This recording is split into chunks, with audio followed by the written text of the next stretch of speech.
Good afternoon and welcome to the Operational Services Committee for August 29th, 2023. And last but not least on the committees, but we have the best news, right, Chief Glavin? So we'll call the meeting to order.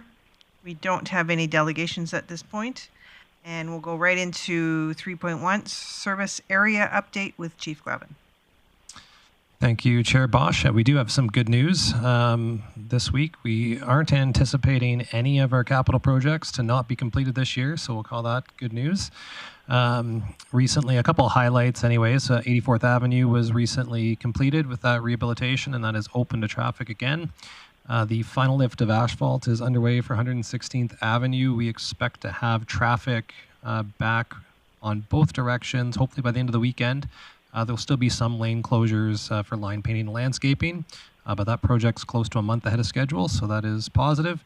And our slope repair project north of 68th Avenue in Muskogee Park for the trail, we're expecting that to be wrapped up by the end of September. One issue on there would be just in Crystal Lake Estates where we had the issue with our storm pipe. We're just awaiting Alberta Environment approval to continue with any repairs on that, as it's in a wetland area and they have to sign off on it first. So worst case scenario, it would be done next year and it would just be left in a state so that it's safe and would continue, and we'd get it picked up next year. One thing that I did want to just flag to committee here is with respect to a project in 2024. We'll be resurfacing 102nd Street from 97th Avenue to, I think, 104th Avenue. And one of the areas in there is the intersection at Muskogee Park on 102nd, so at 102nd Avenue. That's where the red asphalt was. The red asphalt did not perform as well as regular asphalt, and you can see some of the issues if you drive over that area. It is a significant cost. It's about $75,000 just to upgrade it from regular asphalt to that. So we are not planning to replace the red asphalt. It's not in anything. I don't believe there's specific direction from council to complete it. But if there was desire to do that, I'd be looking for a bit of a pulse check on council. Unfortunately, most of council has had to leave. But our intention was to not expend, it's approximately $75,000 to make it a red intersection, as the local contractors don't put that type of asphalt through their asphalt plant. So if there are any comments on that at the end of my update, I'd be happy to discuss that further. And the last one here today is on parks. Our summer operations are going to be wrapping up in the next week or two. And just want to thank all of the summer students for working with us over the course of the year. And with that, I'll take any questions. Thank you, Chief Glavin. Great report. Happy to hear things getting done. Councillor Thiessen had a question. Thank you very much, Chair Boss. Thanks for the update and all the good news there, Chief Glavin. Just a question on the red asphalt. I know that was expensive as part of the council that put it in. Is there ways, if we wanted to keep the red asphalt, like we paint the rainbow crosswalk, we do other stuff, but just to apply like that same type of paint for that? I guess the question is, how would that price out comparatively? And then the other question is, how long would that something like that typically last? Thank you, Chair Bosch. Any type of traffic paint, so any of the road markings that you see. So if you think about any crosswalk that is not thermoplastic, so it's painted on, we have to paint those at least twice a year during the summer months, and they'll still fade during the winter. So not very long is the answer. And you would notice it in the wheel path. So wherever the cars are driving on it the most, that will degrade, and you'll see the paint last longer, obviously, if it's not getting rolled on over tires. So it would be a fairly significant maintenance item if you wanted it to look good all the time. So I would say, if we're painting crosswalks a couple times a year, you'd be painting that significantly more times to keep it looking good over the course of a summer. The $75,000 ballpark would be to do thermoplastic over that. Sorry, yeah, and I think we did that once before, and then the thermoplastic sort of peeled up after about 2 years and started looking kind of ratty, and so we're like, well, maybe we'll go back to this. So just a thought. I do personally I don't like spending the extra. I do like that entrance being specifically marked, and I think there might be room for options, but without having head nods from council, it'd be hard for you to proceed. But I'd be interested in looking at potential other options to earmark that crossing. Chief Glavin? Chair Bosch. Obviously there are other things that you could do. You could, instead of making the entire intersection red, you could consider making crosswalk red, perhaps, or something in the area, and do it on a smaller scale. Concrete is a longer lasting option for colored concrete. It's also much more expensive. It's about $200,000 in addition to the cost of a normal asphalt treatment in that area, but it would be more durable than an asphalt or a thermoplastic application. Thank you. Councillor O'Toole. Yeah, I'm still on the same topic. Thanks, Councillor Bosch. When somebody's new from town, they ask you where the Bear Creek pool is or whatever, you say, just get on this road and follow it till it turns red, and then you hang a left or a right. And so that's pretty good. There's the big red bear there as well. But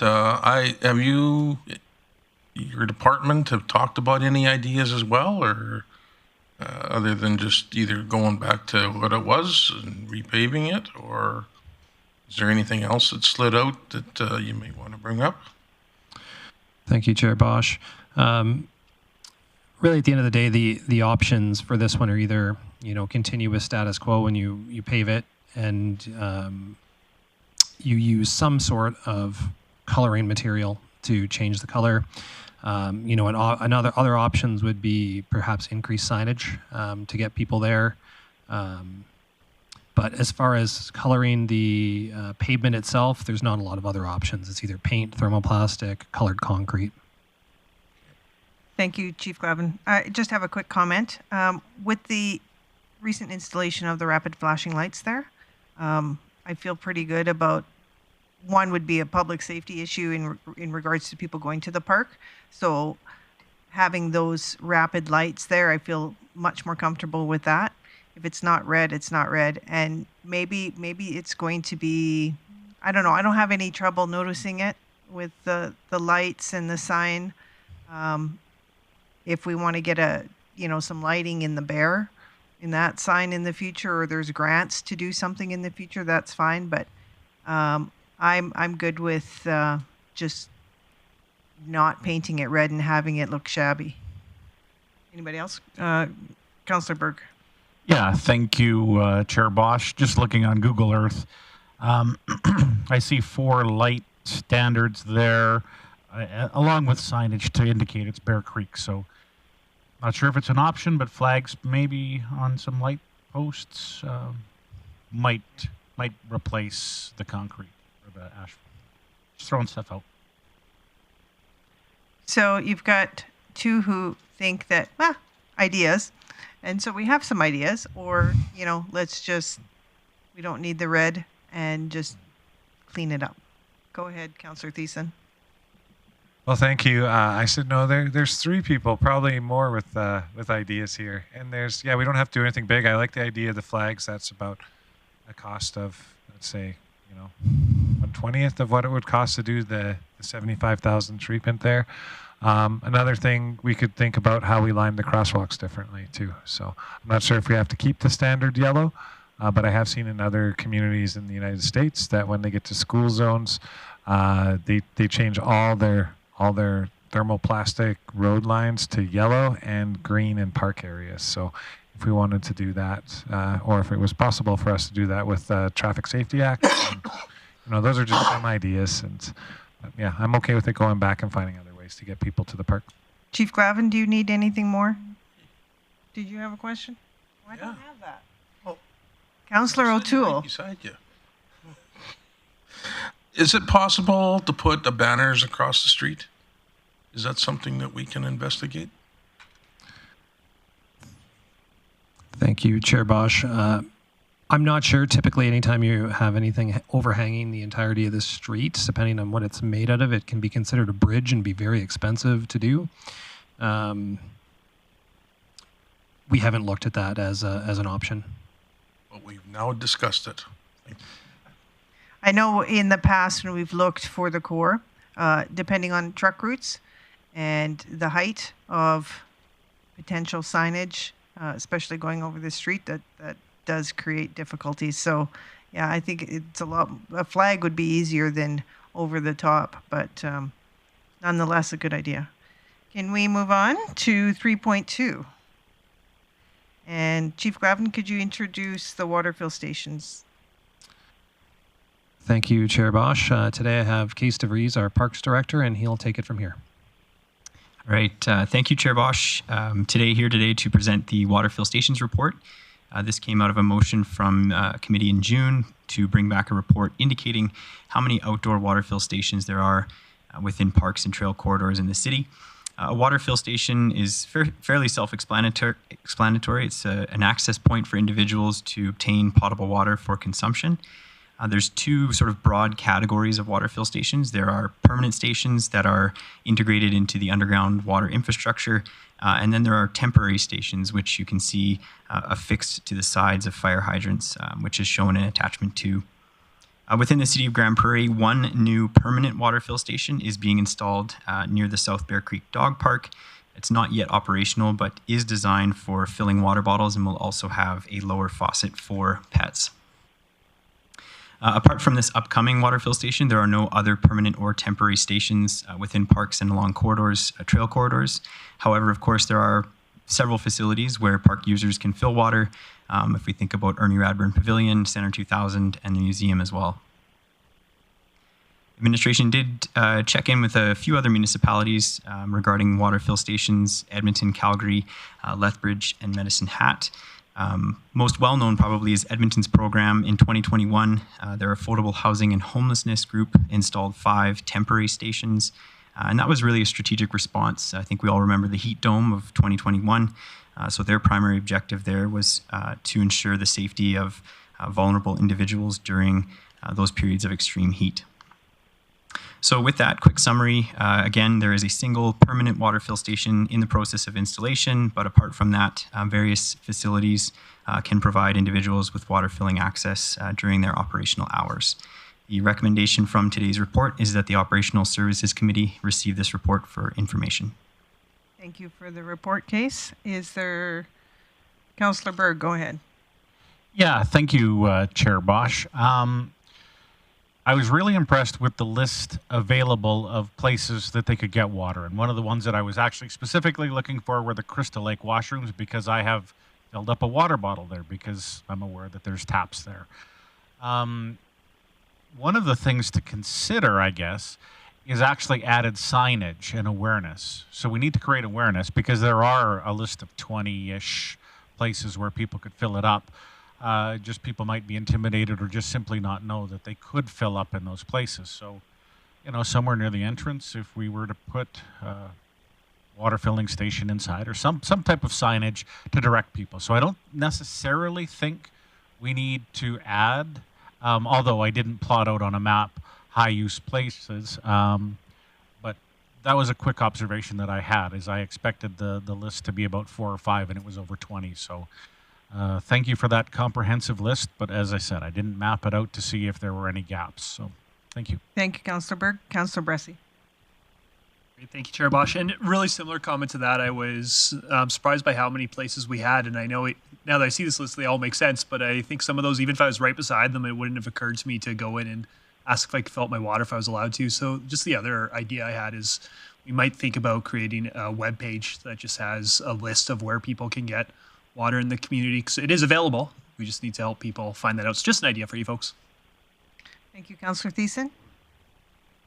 Thank you very much, Chair Bosch. Yeah, similar to Councillor Berg, yeah, I was really surprised. I only had 10 on my list of where I see these water fill stations. I just thrown in my 2 cents here, and if there's no other comments, I can make the motion as it's printed. But one idea that I think would be very low cost that Councillor Berg presented was signage. Now, we could make permanent metal signs. We could do real cheap chloroplast signs. They don't need to be bigger than this. It could be white, red letters that says water station, you know, or fill your water bottle. Something really, really small that we could literally take like one big chloroplast sign and cut it into little squares, and then boom, next thing you know, our sign department has it done. It took them no time to really put together, and it cost us pennies to put out there for these, I believe it's 20 other stations there. So I think the signage is probably the best route. I think when we start creating websites and stuff like that, we're adding staff time. We've got to include IT. We got to include communications. There's something like this we can easily send to our sign shop and make sure that people see the white and red sign that says water station, or white and blue to go with the theme of water. Anyways, I would move that the Just hold on. I'll give you that opportunity, but I have a question first. Okay, cool. Thank you. Just a question in regards to temporary or permanent. Are they all automatic shut off? Yeah, thank you, Chair Bosch. The ones that we've seen all have a spring, so they would have an automatic shut off, correct? Yeah. Okay. And as far as cleaning and maintenance on these, is that part of the Parks Department's purview? So thank you, Chair Bosch. That will be looped in. So in other communities where they're more established, say Edmonton, where they have a significant number of temporary stations, they do have operating resources that move around to ensure that they're clean. And most also have, just for regulation purposes, the ability to flush so that they can flush the line every so often as it's built in. So.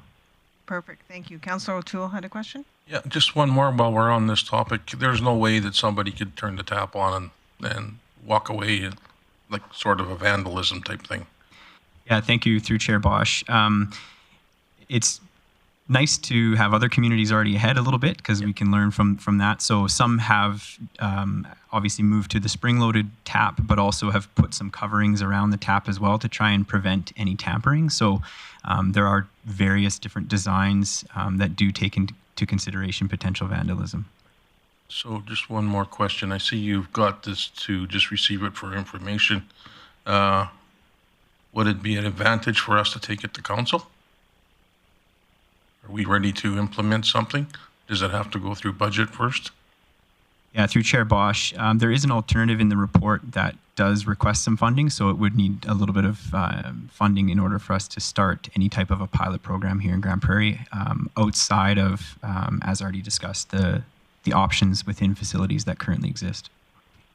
Well, we'll see what Councillor Thiessen's got. Chief Glavin, did you have a comment? Thank you, Chair Bosch.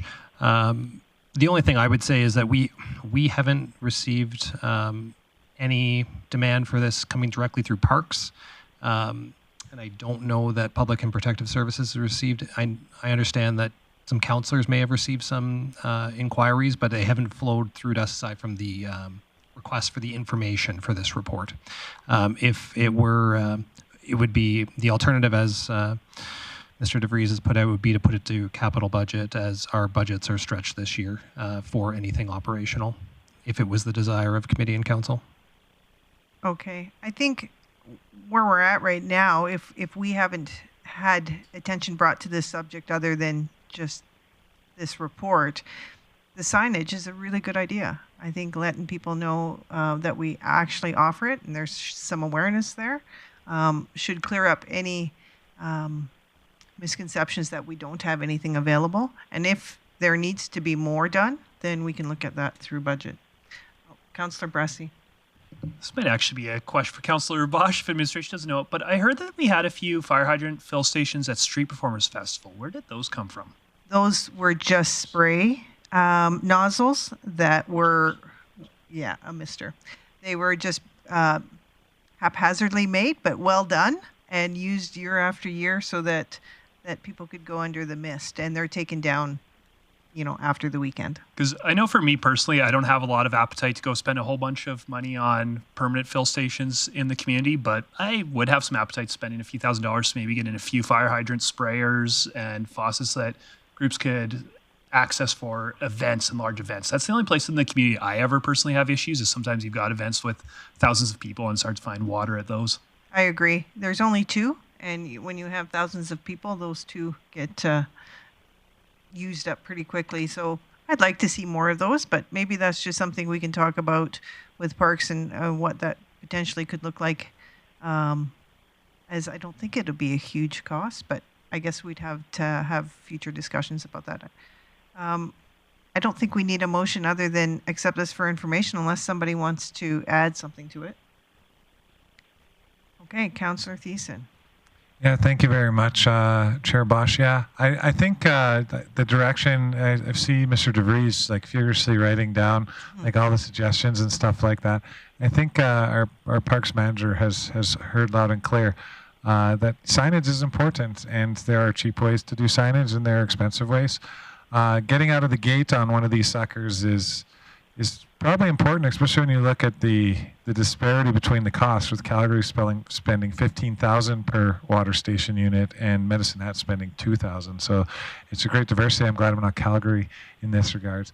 But we're not going to be Calgary. We're going to be Grande Prairie. And saying that, I'm very happy with our water station fills that we have right now.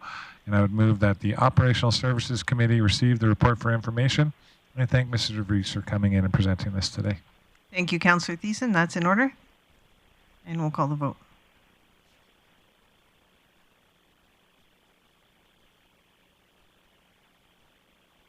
Thank you. That is carried. And thank you, Mr. DeRees. Next, we'll go into right to number 7, outstanding items list. Chief Glavin. Thank you, Chair Bosch. Today we heard item 1278, so we can remove that from the list. I expect that we will likely see the Avondale report come on to the next meeting agenda. Light standards, we are still waiting for the information from ATCO, given there's only one meeting in September, and that's the next meeting. This will likely move to Q4. The Swanehaven Outdoor Rink, we are still in discussions with industry, with a couple different potential partners on that. That will likely also go to Q4, given our timeline. And design and construction manual likely also bleed into Q4 now as well. Thank you, Chief Glavin. Looking for a motion. Councillor O'Toole. I move to adjust the outstanding items list as presented. As amended. Amend. Thank you. Both words would have worked.